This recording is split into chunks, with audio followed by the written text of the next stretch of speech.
Hi, and welcome to Penn Central 99's channel. I'm Terry, and this is the River Mountain Model Railroad.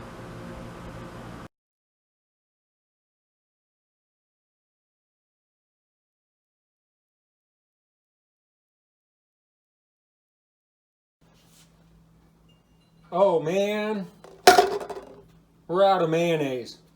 What do we do now? Obviously, we're going to go get more because mayonnaise makes a good sandwich better. But what about the empty container? Most people would probably just toss this in the trash or even the recycle bin, but there are some things we can use this for, especially in modeling. So let's head out to the workbench and I'll show you what we can do. We're going to take this plastic mayonnaise container and turn it into an airbrush pot. Let me walk you through the process. Nice thing about using plastic for an airbrush pot, because if you drop it, it doesn't break. To get started, clean out the container. Removing a label is going to be optional, and as you can see, the one on the left, which is the one that I've already built and use on the airbrush station, does not have a label, so it's going to be your choice. But definitely clean out the container. All it takes is some warm water and some soap and rinse clean to clean it out. So once you clean it, remove the label. We're going to go ahead and drill 2 holes in the assembly to make it into a cleaning pot. Before drilling, I needed to decide what size the holes were going to be.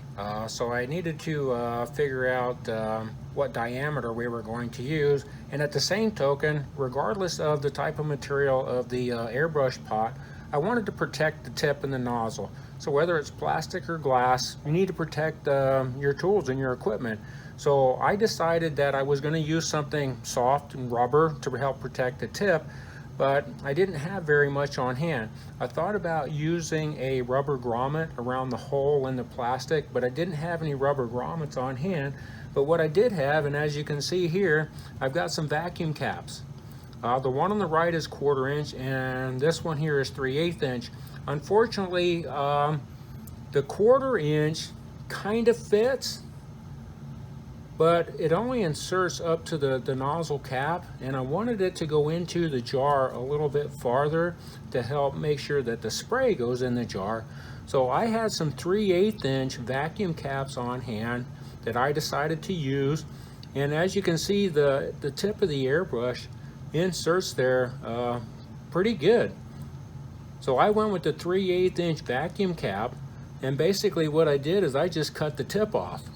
After I cut the tip off, as you can see, I've got a nice tube here. This is dirty on the end because I'm already using it, but cut the tip off and now I got a tube, and that inserts pretty good. So now that we know what sizes we need to drill, we'll go ahead and grab the drill bits. If you don't have any vacuum caps, they can be purchased just about anywhere. I believe I bought these vacuum caps at Walmart. Or you can go to your automotive parts store and buy vacuum caps. Basically, they're an automotive part assembly or part of it, but I'm pretty sure I went to Walmart to purchase these vacuum caps. Now, when sizing vacuum caps are sized based on the inside diameter, not the outside diameter. So even though this is a 3/8 inch vacuum cap, needed to measure the outside of it. So the outside of the vacuum cap is actually a 1/2 inch. So I'm going to use a 1/2 inch drill bit on a handheld drill, either cordless or battery, to drill the hole in the plastic jar. The hole for the airbrush, I decided to place on the upper part of the plastic jar. The upper part here you can see has a curvature or an angle, and if you notice, this is going to be the final angle of your airbrush into the cleaning pot. So using the angle or the curvature of the jar gives me an idea what the airbrush is going to look like, and I'm spraying it down into the container, not straight across or not up. So I made a mark halfway on this angle or curvature as to where I wanted to start the hole. Now you notice my drill bit here has a tip that's going to help me start the hole, but I used a center punch to make my hole before I started. And when you're drilling, make sure that you go slow. Okay, this is plastic. You don't need to go high speed. If you go high speed with a drill and drill bit, you have a tendency to melt the plastic. So you want to make sure that you go slow. And at the same token, as you start to make that hole, you don't want to go too fast or press too hard to put cracks or splits in the plastic, because that's going to kind of defeat the purpose to help contain the liquid and the vapors inside of there. So use the right size drill bit, center punch, pre-start your hole, and go slow. Once you, and this is, plastic is very thin, you don't need to go fast or hard. Once it makes the hole, just go ahead and stop. After the hole is drilled, you may need to clean up the edges just a little bit. You want to try and avoid as many rough edges as possible to help maintain a seal with the rubber.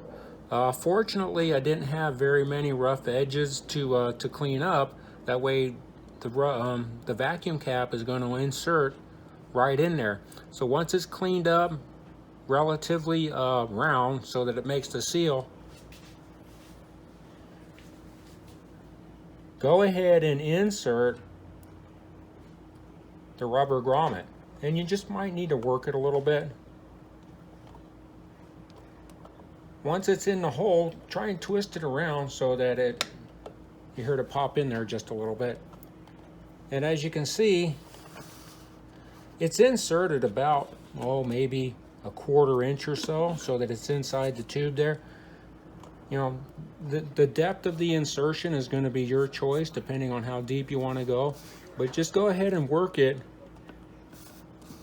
into the plastic. Since my hand was in the way, I'm going to go ahead and show inserting the rubber vacuum cap into the hole that I drilled. Maybe you can see it a little bit better, but basically this is just a press fit. And like say you just want to work the rubber grommet. It's a little tight, but you want it that way because you want it to maintain a seal. You can see I'm inserting that into the hole and I'm twisting it as I'm inserting it. That way the rubber kind of relaxes inside of there. Yeah, it's tight, but you need to do that to maintain a seal. And even though I'm using mainly acrylics and don't have to worry about flammable vapors or fumes or odors, you still want to try and contain as much to the inside of the jar as possible. With that process complete, you can see how the tip of my airbrush easily inserts inside of that rubber tube. It's protected, plus at the same time as I'm discharging paint from the airbrush inside of there, it's going to contain those vapors and liquid. Now we need a vent hole, because as you're discharging the air and the paint inside of the jar, that pressure's got to go somewhere, or if you don't, that pressure's building up, and if you try and unscrew the lid, there's going to be a problem. So basically you need a pressure relief. I know some people use paper towels that are cut to the size of the cap. Some people use cotton balls, but basically what I did is I found a plastic nut and washer in my tool bin of unused parts that I thought, that would work perfect for it. I can help to seal the hole, plus at the same token it's not very heavy like a metal one. Plus using metal and acrylic paints or water-based has a tendency to rust. So what I did is drilled a hole the size of the shaft or the threaded part of the bolt and smaller than the actual tip or nut of the assembly. The size for the hole for the nut and the bolt is 3/16 of an inch. So just like drilling the hole for the tip of the airbrush, you want to go slow. You don't need to go very fast. And after you're done drilling the hole, you need to clean out the edges here so that the nut and bolt assembly moves freely. When inserting the nut and bolt, I decided to do it upside down. The reason for that is you can see that the bolt head is a little bit smaller than the nut itself. Plus, it only needs to be on there a couple of turns. I don't need to thread it all the way down because it needs to move freely. So by putting it in upside down, it allows me to see and gauge how much I need to thread that on. Now you can see that I have that pushed in all the way, and you can see how much of the shaft is left, so we've got some room to work with. I've got it turned on there just so that it's flush with the bottom of the bolt. And you can see that that moves pretty freely, which is basically my pressure relief. Let's see, what can we use to absorb the paint spray from the airbrush?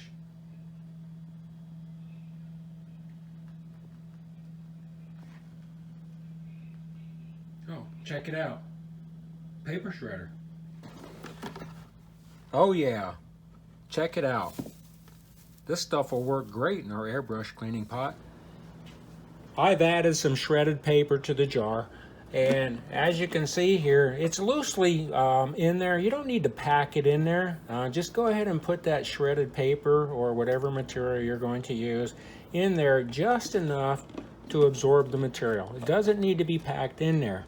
So now what I'm going to do is I'm going to take my airbrush and insert it.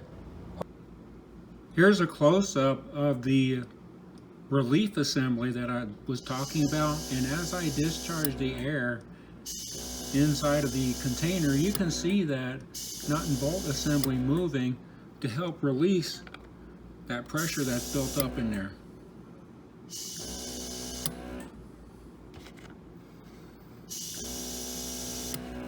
Well, that completes our airbrush pot. So basically the components are a plastic container, rubber vacuum cap, plastic nut and bolt, and shredded paper. I know that you can buy airbrush pots commercially at your hobby shops and stores or online, but I just figured I have all these things on hand in the house and in the garage, so why spend the money for something that I can build here? And I think it works pretty good. And as the paint saturates the shredded paper in there, just dump it out and get some more. Well, that pretty much does it for this edition. I hope you enjoyed it, and I hope you learned something.